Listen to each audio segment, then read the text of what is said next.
Bonjour et bienvenue dans l'émission RH Power, l'émission qui traite des sujets d'actualité RH sur un autre ton, le tout en 15 minutes. Merci de nous avoir suivis lors des 2 précédents épisodes. N'hésitez pas à nous faire vos retours, vos commentaires, vos remarques et vos suggestions de sujets RH dans les commentaires de cette vidéo. En attendant, place tout de suite à l'émission numéro 3 de RH Power. C'est parti!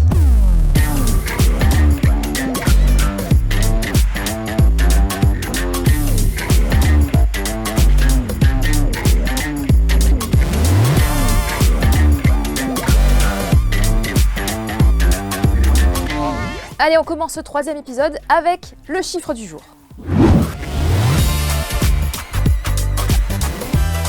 Alors le chiffre du jour, c'est 80% et c'est un gros chiffre cette semaine. C'est le pourcentage de perte de candidature lorsque les candidats sont redirigés. C'est-à-dire qu'ils vont postuler à l'annonce mais sont redirigés. À ce moment-là, ils quittent le site. C'est trop compliqué. C'est de cela dont il va être question aujourd'hui dans cet épisode 3. L'expérience candidat qui peut être détériorée, qui peut être mauvaise. Et on va en parler évidemment avec notre invité. Tout de suite, le décryptage de l'invité.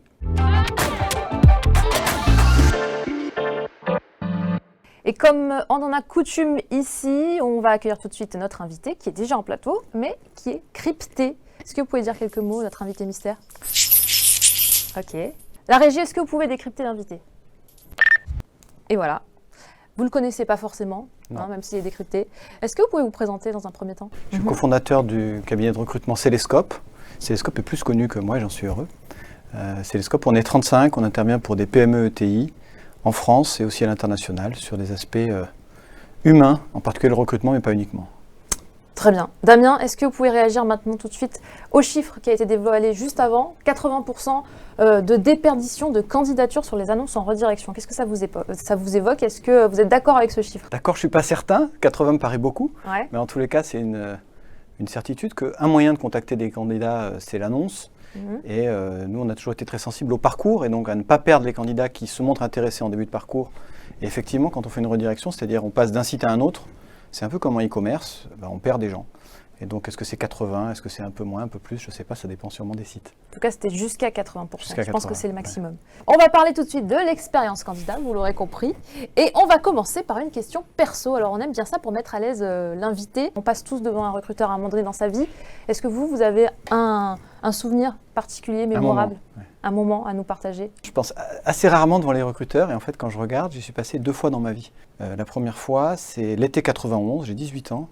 Et c'est pour rentrer dans la Marine nationale pour être pilote d'hélico. Et donc c'est un peu particulier. Et du coup, c'est un recrutement qui se joue sur plusieurs jours, où on va checker à la fois le physique, la motivation, la personnalité, les aspects médicaux, etc. C'est assez éprouvant finalement. C'était plus qu'un entretien. Ouais, c'est plus qu'un entretien, mais c'était une série d'entretiens. Et ce que j'en retiens surtout, c'est qu'on pourrait se dire, ça donne pas envie d'y aller, alors que finalement, c'est un peu l'inverse qui se passe. C'est-à-dire, plus il y a de filtres, presque, plus on est heureux à la fin en se disant, on rentre pas là par hasard. Et je dis ça parce que parfois, dans les processus de recrutement, c'est un peu pareil, dans certaines entreprises, il y a un peu plus d'entretien, et parfois on peut se dire c'est trop, parfois c'est pas assez. Donc voilà, moi c'est ce que j'en retiens. Et vous avez eu le job au final? Ouais. Donc qu'est-ce que vous faites là? Pourquoi vous n'êtes pas pilote d'hélico? Parce que je l'ai été pendant 15 ans et après j'ai changé, donc j'ai fait un autre processus de recrutement après, et qui m'a amené au métier où je suis aujourd'hui. On passe à la suite des questions. J'aimerais savoir quelles étapes, quelles phases pour vous recouvre en fait cette expérience candidat, ce parcours candidat? Sur un métier comme celui de Célescope, si on n'a pas de candidat, on n'a pas d'entreprise, pour faire très simple. Donc c'est vraiment quelque chose d'important pour nous, c'est central pour nous d'arriver à générer des candidatures. Et quand je dis générer des candidatures, ça veut dire engager des candidats dans un processus de recrutement. Ce qui est paradoxal, c'est qu'au début, on veut engager des gens, donc on les amène vers nous pour ensuite les sélectionner et donc en écarter un grand nombre. Et donc on est dans un parcours où les premières étapes sont importantes. Et les premières étapes, parfois pour nous, c'est faire de l'approche directe. Et puis parfois, c'est de passer aussi par des supports comme Cadre Emploi. Et donc là, le parcours fait tout son sens. Et en particulier, l'articulation entre le parcours d'un internaute sur des job boards, des réseaux sociaux, et le moment où il passe chez nous en fait. Et donc c'est des points sensibles. Vous avez effectué récemment une intégration avec Cadre Emploi. Est-ce que vous pouvez nous dire en quoi ça consiste et en quoi c'est censé simplifier la candidature? On avait ensemble fait le constat qu'on perdait un certain nombre de candidats entre ceux qui allaient sur le site Cadre Emploi, qui émettaient le souhait d'aller vers notre site, donc en postulant, Et on en retrouvait moins qui finalement candidataient. Donc là, à cet endroit précis du parcours, on perdait des gens. D'abord, on s'est interrogé, est-ce que c'est grave de les perdre ou pas? Ou est-ce qu'on les perd parce que c'est un phénomène de choix? Ils choisissent de ne pas y aller une fois qu'ils ont vu, donc on se dit peut-être que c'est normal de les perdre, et c'est pas très grave, voilà. Et puis au final, après une analyse, on a trouvé, on n'était pas à 80% à l'époque, tout à l'heure je réagissais un peu sur le chiffre, on était plus autour de 50%, mais c'était déjà beaucoup. Et on a fait le pari avec les équipes de Cadre Emploi de connecter un peu plus nos sites, et tout en gardant la possibilité pour les candidats de candidater via Cadre Emploi, passer sur notre site pour mettre leur CV, etc., d'avoir aussi la possibilité de prendre un raccourci. Et ce raccourci, c'est qu'ils peuvent postuler en un clic. Et en particulier pour les gens qui sont sur mobile, je pense que ça change beaucoup. Et donc, effectivement, on a mis ça en place juste au moment du confinement à peu près. Les résultats sont bons? Ça vous a changé un peu la vie? Changer la vie, c'est un peu fort quand même.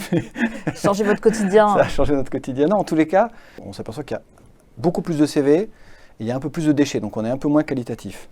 Et donc là, on a fait un travail avec les équipes parce qu'il y avait des questions, l'algorithme qui fait les recommandations en fait, pour les candidats pouvait être ajusté. Donc c'est un travail qui a été fait, on voit déjà nous des progrès, puis c'est encore en cours. Et donc j'ai pas de doute qu'au final, c'est déjà bénéfique et ça le sera encore plus quand il y aura ce petit ajustement qui fait qu'on aura un peu moins d'effet de bord. Parce que la quantité c'est bien, mais la qualité c'est tout aussi important, voire plus important. Est-ce que vous les suivez aussi juste après leur recrutement, au moment de l'onboarding? L'option qu'on a prise il y a des années, c'est d'essayer d'avoir dans cette expérience candidat, l'expérience la plus fluide, c'est pas toujours simple, mais c'est ce qu'on essaie de faire. Et quand je parle de fluidité, on parle de mail, on parle de téléphone, on parle de rendez-vous physique, on parle de visio, on parle de tout ça. Et donc, on adapte le niveau de réponse qu'on apporte et le média qu'on utilise à l'étape où on en est dans le processus avec le candidat. Et c'est aussi vrai une fois qu'on l'a onboardé, c'est-à-dire une fois qu'il est plus candidat, qu'il devient collaborateur. On pourrait se dire, c'est la fin du travail pour un cabinet, comme c'est Célescope. Non, c'est le début d'une nouvelle relation pour un collaborateur et pour une entreprise. Et donc oui, c'est quelque chose qu'on suit avec différentes étapes. Et on va sur place et on échange à nouveau avec le N+1 et le collaborateur. C'est plus un candidat à ce moment-là. Est-ce que vous pouvez nous donner 3 conseils pour améliorer cette expérience candidat, réenchanter le parcours des candidats? Moi, je pense que le premier exercice à faire, c'est penser ce parcours de bout en bout. C'est-à-dire avec tous les moyens de contact du début jusqu'à la fin, et vraiment le penser de bout en bout et adapter encore une fois ce que je disais, le média, la façon dont on va parler, interagir avec l'autre, qui reste un humain, il faut faire attentif à ça. Donc vraiment cet aspect bout en bout, ce serait le premier point. Le deuxième point, c'est, je pense que c'est important pour les gens de pouvoir contacter les gens, donc de pouvoir offrir aux personnes qui sont candidates la possibilité de contacter quelqu'un en interne. Je dis ça parce que parfois c'est compliqué pour eux de trouver ne serait-ce qu'un numéro de téléphone d'interlocuteur. Le troisième va paraître plus léger, mais le bon café c'est pas mal. Il est bon ici, vous l'avez goûté? Ça va pas mal, ça va, c'était bien, ça allait. Même dans le temps de Covid, même si on fait plein de choses à distance, l'accueil physique, l'attente, la façon dont on reçoit les gens est important. Et donc le café c'est un petit clin d'œil, mais je pense que c'est important de ne pas négliger ça non plus, ça participe de l'expérience candidat. On vous garde avec nous puisqu'on va passer tout de suite à la séquence de l'œil de l'expert. Jean-Baptiste, comment ça va? Très bien, et toi? Eh bien, ça va très bien. Est-ce que tu peux nous donner 3 bonnes pratiques justement pour améliorer ce parcours candidat? Moi, je me positionne du côté des plateformes. Les plateformes ne servent pas encore le café, mais elles peuvent apporter la meilleure expérience digitale possible à nos utilisateurs. Et ça commence avec vous, les recruteurs, en fait, directement, parce que on est un média, on est une plateforme. On propose du contenu à des utilisateurs, mais ce contenu, on n'en est pas responsable, on n'en est pas garant. Il faut que ce contenu soit travaillé en avance de phase. Il faut que les recruteurs apportent un maximum de précision et d'éléments qui vont pouvoir convaincre le candidat et surtout bien placer leur offre parmi les autres offres concurrentes auxquelles ils vont s'exposer. Et donc nous, notre travail, c'est d'encourager aussi les recruteurs sur ces bonnes pratiques, de leur donner les moyens d'apporter le meilleur contenu. Donc on fait évoluer nos plateformes pour que vous puissiez par exemple parler du télétravail qui devient aujourd'hui un critère hyper important. Parmi les candidats qu'on va sonder aujourd'hui, on en a 97% qui s'attendent à connaître la rémunération dans leurs offres d'emploi, dans l'offre d'emploi à laquelle ils vont répondre.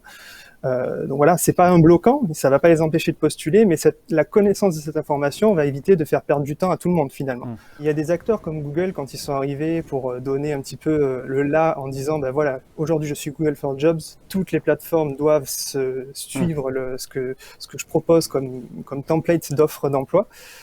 Beaucoup se sont un petit peu alignés. Après, derrière, le marché français est ce qu'il est. Le salaire, c'est pas un chiffre, c'est pas quelque chose qu'on évoque assez facilement. Ça va venir petit à petit, en fait. On va vers de la transparence. Mais après, ça reste quand même quelque chose qui est intéressant d'avoir, mais c'est pas critique. Aujourd'hui, si jamais vous ne mentionnez pas une localisation précise dans votre offre d'emploi, c'est considéré comme bloquant pour 66% des candidats qui ont été sondés. C'est-à-dire que si on ne sait pas où on va, même si l'offre nous plaît, on n'y va pas. Donc là aussi, il y a encore des éléments très concrets qu'il faut mettre en avant dans les offres et qu'il faut enrichir au maximum. Je partage ce que tu dis et je sais que on est sensible à ça et on essaie de mettre la rémunération. C'est pas toujours possible parce qu'il y a des questions d'équilibre aussi dans les entreprises, et des questions de communication interne qui brouillent ça un peu. Et puis et sur l'aspect localisation, je pense que ça dépend beaucoup du niveau du poste. Et nous, ce qu'on voit, c'est que passer un certain niveau de poste, c'est quand même beaucoup moins important. La localisation, les gens sont plus mobiles. Donc tout ça, je pense qu'à chaque fois, il faut le matiner, il faut l'adapter en fonction du niveau de poste, du niveau de responsabilité qu'on va rechercher. Et je pense que ce n'est pas la même chose en fonction de ça. Et la rémunération, vraiment en France, moi je le vois pour beaucoup de clients, chez qui quand on leur dit on voudrait afficher la rémunération, il y a un frein tout de suite. Sur le thème, ce n'est pas trop vis-à-vis de l'externe, c'est beaucoup vis-à-vis de l'interne. Jean-Baptiste, est-ce que tu peux nous donner ton deuxième conseil et ton troisième dans la foulée? Dans le deuxième, tu vas nous parler d'initial un petit peu barbare, mais tu vas nous expliquer ce qui se cache derrière. ATSI, tu veux dire? Exactement. Ok. L'ATSI, qu'est-ce que c'est? Vous venez d'en parler tout à l'heure. Effectivement, c'est la logique de pouvoir connecter directement le job board à l'ATS du client. L'ATS, c'est l'outil, le logiciel RH que les clients vont utiliser pour traiter les candidatures et voire même après traiter le talent et toute sa gestion derrière au sein de l'entreprise.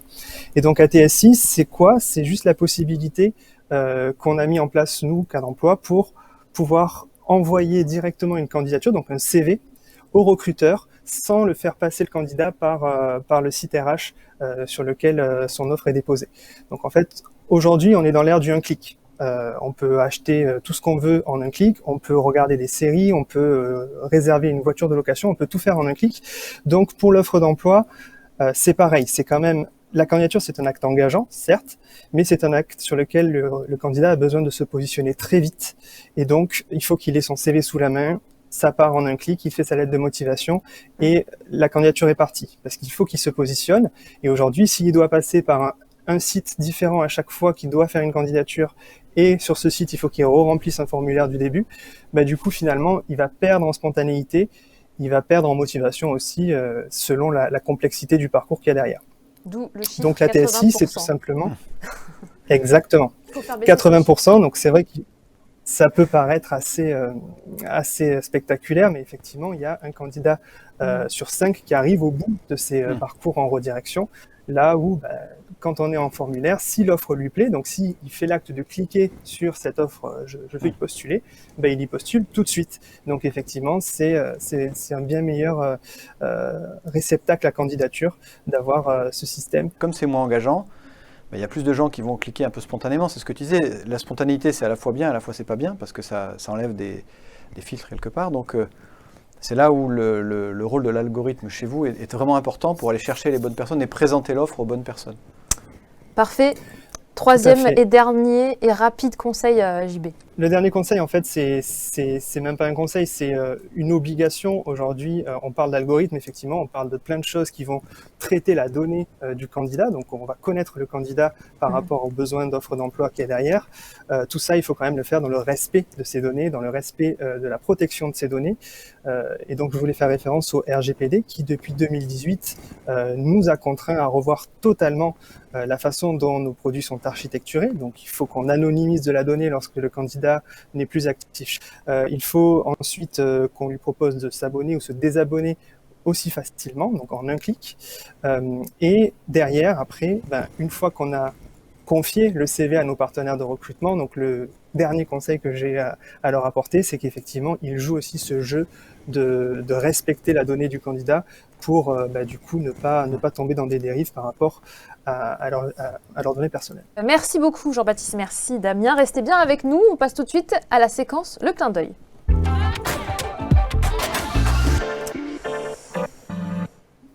Alors c'est notre moment humour. Je sais que vous êtes difficile un petit peu au niveau humour. On va essayer de vous faire sourire, hein, Damien, avec un extrait vidéo d'un entretien version honnête. Pour commencer, dites-moi pourquoi vouloir venir travailler chez nous. C'est un rêve de gosse.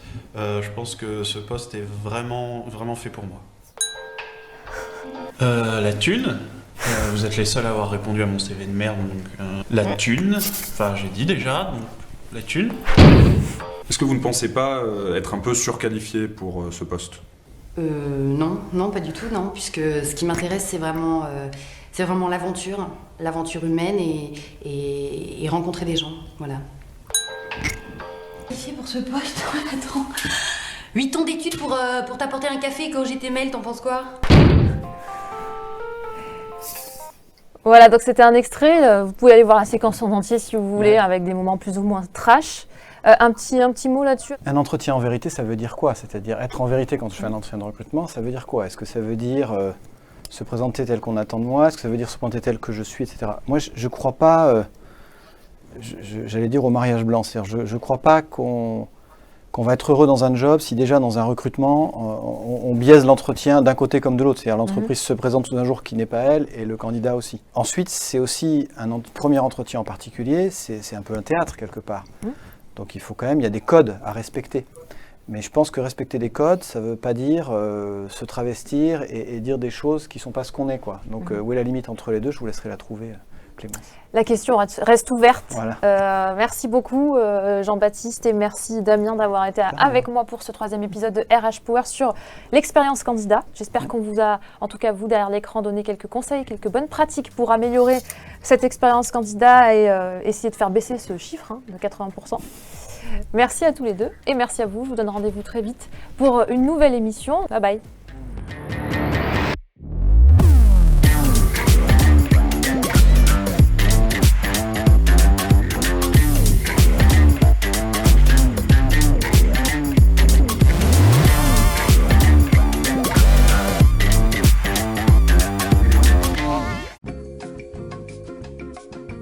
Pourquoi vous quittez votre poste actuel? Je quitte mon poste actuel pour m'envoler vers de nouvelles opportunités professionnelles et pour pouvoir évoluer dans mes tâches. Voilà, je pense que j'ai fait le tour du poste actuel et j'aimerais avoir des missions plus challengeantes.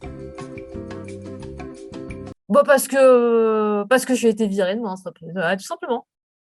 Quel est votre pire défaut? Question compliquée. Mon pire défaut, je suis peut-être un peu trop entreprenante, un petit peu trop, voilà, j'en fais un petit peu trop dans mon travail. On me demande quelque chose, j'en fais toujours un peu plus. Je suis une doublée d'une feignasse. Dans 5 ans, vous voyez où? Dans 5 ans, je me vois dans votre entreprise si vous me donnez l'opportunité et la chance d'être acceptée à ce poste. Je me vois également évoluer et irradier toutes mes compétences auprès de mes collègues. Au Bahamas, les doigts de pied en éventail avec un cocktail et un gros cigare. Voilà.